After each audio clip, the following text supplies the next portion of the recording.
Treasure Island, Chapter 6, The Plan. The next morning I was awakened by the sound of loud voices. "Flag of truce!" I heard someone yell. Then, "It's Silver!" I got up and rubbed my eyes. Sure enough, two men stood just outside the stockade. One of them was waving a white cloth, and the other was Silver himself. "Stay inside," said the captain. 10-1 says this is a trick. Then he shouted to the buccaneers, "Who goes there? Stand or we'll fire!" "Flag of truce!" cried Silver. "What do you want with your flag of truce?" Captain Smollett shouted back. "Captain Silver wishes to make terms," the other man called out. "Captain Silver," said the captain. "Don't know him. Who is he?" John Silver answered, "Me, sir. These poor lads have chosen me captain after your desertion, sir. We're willing to submit if we can come to terms, and no bones about it." Captain Smollett agreed to meet with Silver, and only Silver. Silver threw his crutch over the fence, got a leg up, and with great vigor and skill climbed over the fence and dropped to the other side. "Well now," he said, "that was a good scare you gave us last night. We lost some men, but you mark me, Captain, it won't work twice," said Silver. "We want that treasure, and we'll have it. You would just as soon save your lives, I reckon. We want the map, so if you hand it over, we won't do you no harm." "Not a chance," replied the captain. "Give us the map," said Silver, "and stop shooting poor seamen. If you do that, we'll give you no choice. You can come aboard with us once the treasure is stowed away, and I'll give you my word of honor to put you ashore somewhere safe. Or, if that ain't your fancy, you can stay here. We'll divide the supplies with you, and I'll send the first ship by sight to pick you up." "Is that all?" Captain Smollett asked. "Now hear me. If you come up one by one, unarmed, I'll clap you all in irons and take you home to a fair trial in England. If not, it won't end well for you." Silver looked scornfully at the captain. "Give me a hand up," he cried. "Not I," returned Captain Smollett. "Who'll give me a hand up?" Silver roared. Not one among us moved. Silver had to crawl along the sand, grumbling till he got close to the door and could hoist himself up on his crutch. Then he spat into the spring. "Before an hour's out, I'll knock in your old log house. Them that die will be the lucky ones," he cried.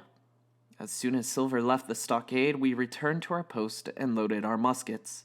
There were several small holes in the walls of the log house. We peered out through the holes and waited for the onslaught. "Put out the fire!" shouted the captain. "We mustn't have smoke in our eyes." Suddenly, with a loud cry, a group of pirates leaped from the woods on the north side and ran straight toward the stockade. At the same time, gunfire opened from the woods. A rifle ball sang through the doorway and knocked the doctor's musket to bits. The pirates climbed over the fence like monkeys. We fired at them, and immediately 3 of them fell to the ground. 4 others made it over the fence and charged forward. In an instant, they were upon us. "At 'em, all hands!" one of the pirates roared in a voice of thunder. One pirate gasped Hunter's musket and wrenched it out of his hands. With one stunning blow, he laid poor Hunter senseless on the floor. Meanwhile, another pirate appeared in the doorway and descended upon the doctor with his cutlass. The log house was filled with smoke, cries, and confusion. Flashes and the reports of pistol shots rang out. "Out, lads, and fight 'em in the open!" cried Captain Smollett. I snatched a cutlass and dashed out into the sunlight. "Round the house, lads, round the house!" the captain cried. I raised my cutlass and ran around the corner of the house. The next moment I found myself face to face with a pirate named Job Anderson. He roared and raised his cutlass, and I leaped to one side and rolled headlong down the slope. Gray followed close behind me and took down Anderson before he had time to recover. Another pirate was shot while firing into the house. The doctor had taken down a third. Of the pirates who had made it over the fence, only one remained, and he had seen enough. He dropped his cutlass and clambered back over the fence. In 3 seconds, nothing remained of the attacking party but the ones who had fallen. I ran full speed back to the house, somewhat cleared of smoke. I assessed the price for which we had paid for the victory. Hunter lay on the ground, stunned. Joyce had been killed, and in the center, the squire was holding up the captain, one as pale as the other. "The captain's wounded," said Mr. Trelawney. "Have they run?" asked Captain Smollett. "All that could," returned the doctor. "But there are some that will never run again." "That's good," cried the captain. "That means fewer men. That's better odds than when we started." The mutineers did not return. They had had enough, so we were able to tend to our wounded and get some food. After dinner, the doctor grabbed his hat, pistols, and a cutlass. He slipped the map in his pocket and with a musket over his shoulder climbed the fence, setting off briskly through the trees. "Is he mad?" Gray asked me. "I would not have thought him capable of such a thing," I said. "I bet he's going to go see Ben Gunn." I was right, as I found out later. In the meantime, I had another thought. The house was stifling. I began to envy the doctor walking in the cool shadows of the woods. I longed to escape and set about gathering supplies for my own excursion. I filled both coat pockets with biscuits, then took 2 pistols to arm myself. As for the scheme I had in my head, it was not a bad one in itself. I would go down to the shore and look for Ben Gunn's boat. I knew it was wrong to slip out when nobody was watching, but I was only a boy, and I was determined. While the squire and Gray were busy helping the captain with his bandages, I bolted into the woods. Before my absence was noticed, I was out of earshot of my companions. This was the second foolish decision, and it was far worse than the first, for there were only 2 honest men left to guard the log house. Much like the first time, though, I did it for good of all of us. I headed up the east coast of the island, and after a while I came out into the open and saw the sea lying blue and sunny to the horizon, and the surf tumbling its foam along the beach. In the distance I could see the Hispaniola, the Jolly Roger, waving in the breeze. The sun was setting, and it grew dark in earnest. I knew I must lose no time if I were to find Ben Gunn's boat that evening. The White Rock was still further down the sandy spit, and it took me a while to get to it. Below the rock was a little hollow, and tucked away inside, covered in old sackcloth, was Ben Gunn's boat. It was a homemade coracle, a lopsided frame of wood lined with goatskin. It was extremely small, even for me, but it was light and portable. I thought the mutineers might be planning to raise anchor and sail away.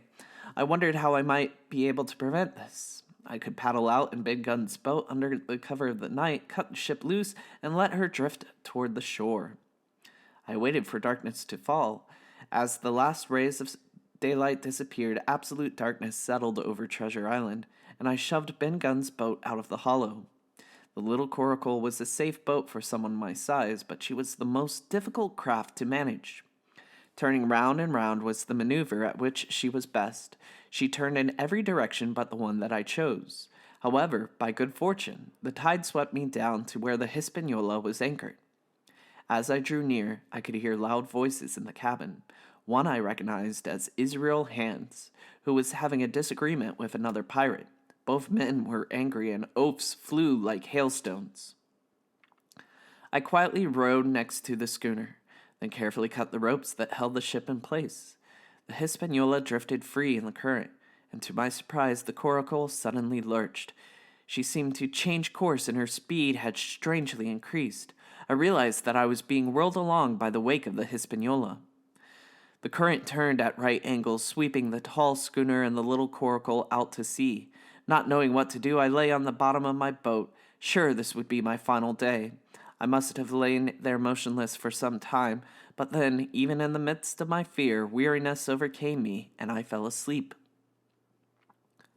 When I woke, it was broad daylight. I found myself tossing about in the boat at the southwestern end of Treasure Island. I was barely a quarter mile from the shore, and my first thought was to paddle in. I soon saw the problem with this idea. The coast was rocky, and powerful waves crashed against the rocks. If I tried to land, I might be dashed to death upon the rough shore. I attempted to paddle to a safer landing spot along the cape, but there was no use. Try as I might, the current carried the coracle past the point of the cape. There, I beheld a sight that changed the nature of my thoughts. It was the Hispaniola. I knew there were at least a few pirates on board, but I could not see any of them. To and fro, up and down the ship, sailed by swoops and dashes as if nobody was steering. I thought maybe the pirates had deserted the ship, or maybe that they were sleeping. I figured I could get on board. I could return the ship to the captain. I set myself to paddle and did so till I drew up alongside the ship, and the bowsprit was just over my head. I sprang to my feet and leaped up, pushing the coracle under water. Then with one hand I caught the jibboom and pulled myself up onto the deck of the Hispaniola. At first I did not see a soul. However, on the aft deck I discovered the two men who had been left to watch the ship. One was on his back, lifeless. A little further on sat Israel Hands, propped against the ship wall with his chin on his chest. His hands lay open and his face was as white as a candle. I saw the signs of a fight and felt sure that the two men had killed each other. Just then, Israel Hands gave a low moan. He opened his eyes wearily and caught sight of me. He said only two words. "Help me."